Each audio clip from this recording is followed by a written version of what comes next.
Hi, my name is Jay Yudlowski, and I wanted to show you how you can take an image that looks like this straight out of the camera and make it look like this image on the right here. A little before and after, using Lightroom 5. So let's get started. Okay, so here's our final image, and here's our before image. So the first thing I want to do is just start working through our develop module here. I'm going to open the basic panel. And right off the bat, I want to warm this picture up a little bit because it looks a little bluish, a little cool. So I'm going to start with our white balance. I'm going to change that to cloudy, and we'll just go with that and see how that works out. So the image that I took here was shot at 1/1000th of a second, f3.5, an ISO of 100 at 10 millimeters.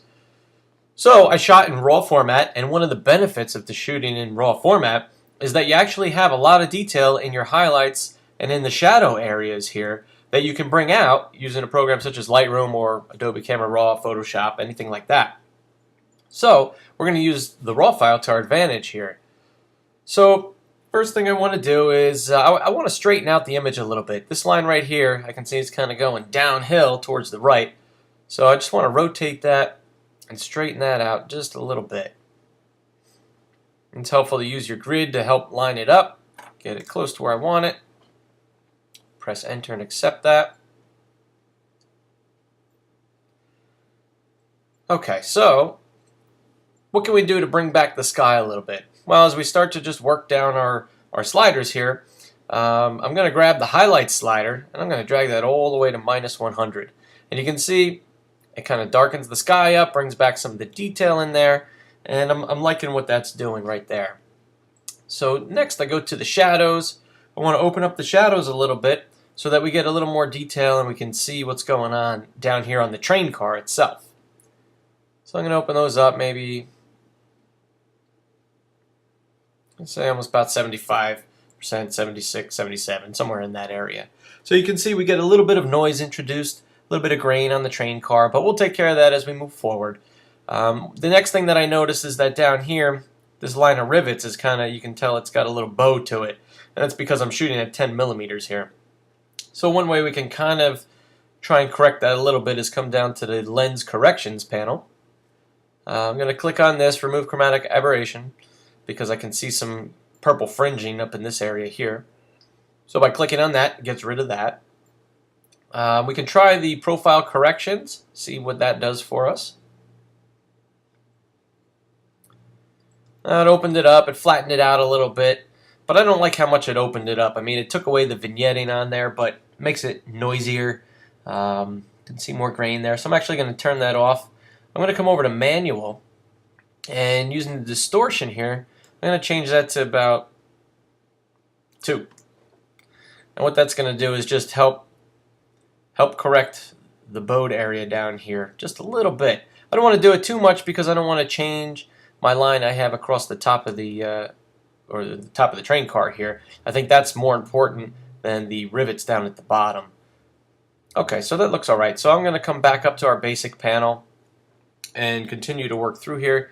I'm going to check our white point. So if I hold Option or Alt as I click on the white point, or the white slider, and as I drag it up, when you start to see little specks of white like that, then you know you have white points in the image.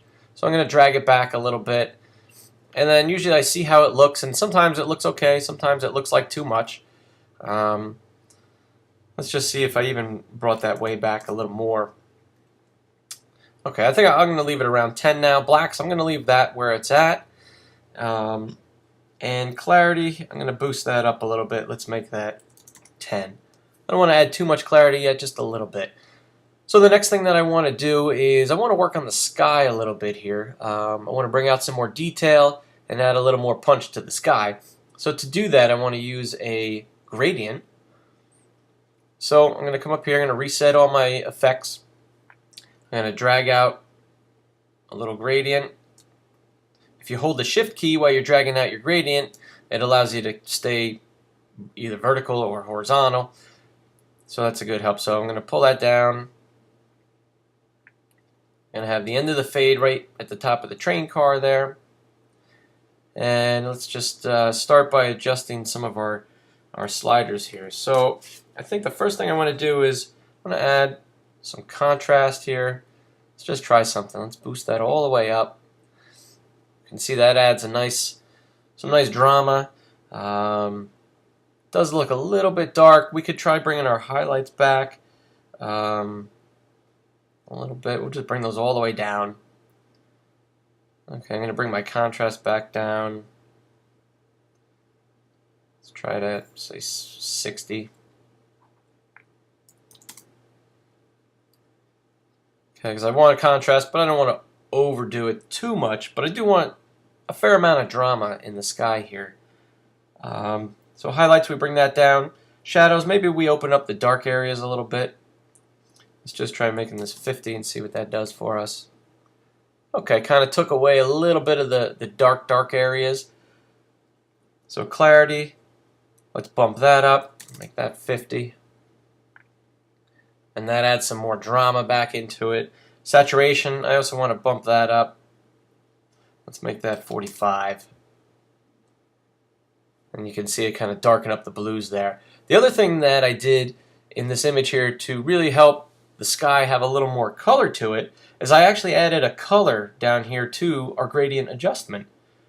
So if I click on the color swatch here, right now it's set to none, but if I come over here and I just click on the blue areas, you can see all of a sudden the sky takes on a tint of whatever color you select. So if I want a red, I come over here, I click red, you see, boom, the sky's red. If I want green, not that you'd want any of these colors, but just to show you what it can do.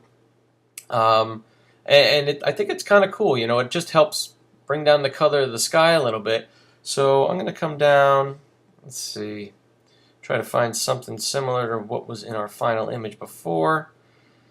So you pick a color, and then over here you can also adjust the amount. So you would stay in the same, essentially the same column of color, and you can drop back the amount of color. So I'm going to leave this at, say, see what I like here. It's all based on what you like. I'm going to say 30. We'll leave that there. So now I can see that there's some area here that I didn't quite get, so I'm going to reduce the feathered area a little bit, bring this down just a little bit more. So I want to make sure it doesn't look like there's a gap between the train and the sky itself. And I think it's okay if we get a little bit of that color onto the top of the tarp here. I don't really think that's a big deal. Just stretch it out a little there. Okay, so I'm liking that. I like how that looks. I like the drama that we've got going on there in the sky. It still looks a little dark, so maybe we can try just bumping up the exposure just a little bit. 0.2. Okay, I like that. I think that looks pretty good. So just a quick, here's before our gradient adjustment tool. And here's after. And you can see it just adds a lot of drama to the sky. Alright, so I think that looks good. Next, I want to come over to our adjustment brush. And I want to add more detail and more drama into the train car itself here. So what I want to do is use a preset that I have called Wet Look. What this does is it'll actually make things almost look shiny or wet, especially if you have cobblestones, pavers, roads, things like that. Even if they're dry, if you use these particular settings, which is to take the contrast all the way up to 100 and take the clarity all the way up to 100, you use those two settings and it helps give the image a little more shine, or whatever element you're painting it on, a little more shine and almost like a wet look to it. So I know that I want to paint over the whole canvas as well as the train car, so I'm going to put my flow all the way up to 100%. I'm going to make my brush nice and big, and I'm just going to start painting right on top of the train car here. And you can see the black start to really come in, the white of the letters starts to pop. The train car gets nice and saturated looking. I'm going to reduce my brush size a little bit. Just going to reduce the feather a little bit too, down to around 50%. I'm going to paint over the canvas here. And you really see the detail start to come into the canvas. It gets more texture, more detail. And I'm liking the effect that it's giving me here. Make my brush a little smaller so I can get the top here. top of the canvas.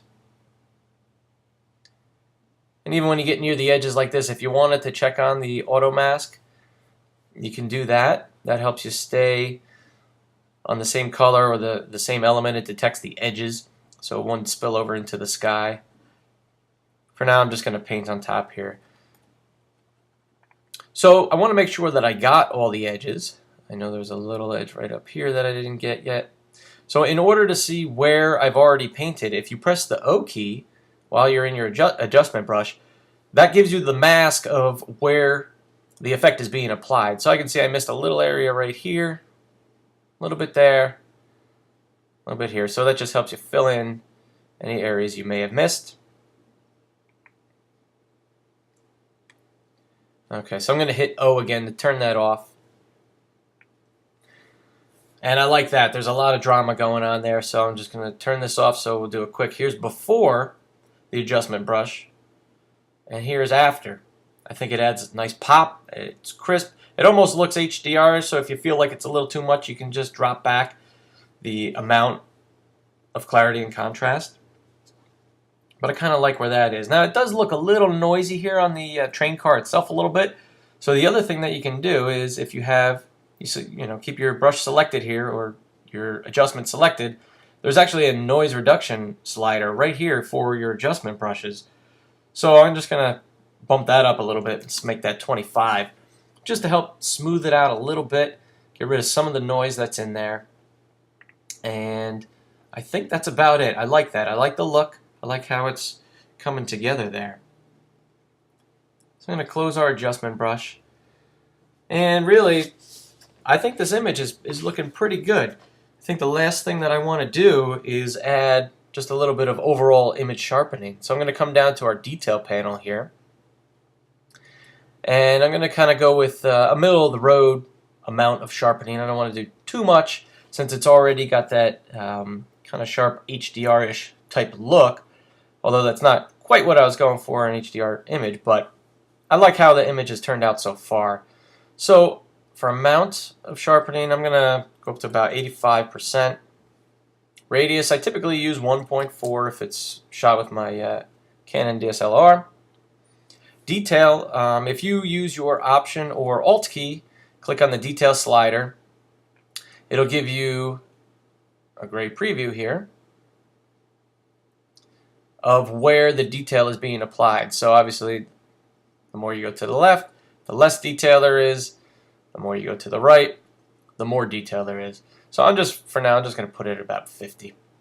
And then masking, you can use the same technique with masking is if you use your Alt or Option key, hold that down while you click on the masking slider, and that'll make the screen go white, which means everything is being sharpened. So as you slide to the right, you'll see the sharpening gets reduced to only specific areas. So anything that's white is getting sharpened. Anything that's not white, which is black, is not getting sharpened. So white gets sharpened, black does not get sharpened. So I think that looks pretty good. Slide it up a little bit. So we're getting a little sharpening in the clouds, the letters, the rivets, the chords. I like how that's looking there. So we'll leave it about 55. Okay, so just to sum everything up here, you can see how we took a plain image that if you looked at it straight out of the camera, you probably would think, well, it's not that good. I think I'll just discard it. How we can take this image here, which is the before, make some simple adjustments in Lightroom, and bring it back to look like this. I think this is cool. I like it. I like how it came out. And I never would have known that I could go from an image like this to that unless I played with the image a little bit. So experimentation is a big thing. Just take an image and play with it and see what you can do. So this is our final image, and I hope that this was helpful so that you guys can see how you can use some simple tools and simple adjustments to really make photos pop, to bring photos back that might not look so good. So if you enjoyed watching this video and watching any of my other videos, please subscribe, and I look forward to bringing you more videos in the future. Thanks for watching.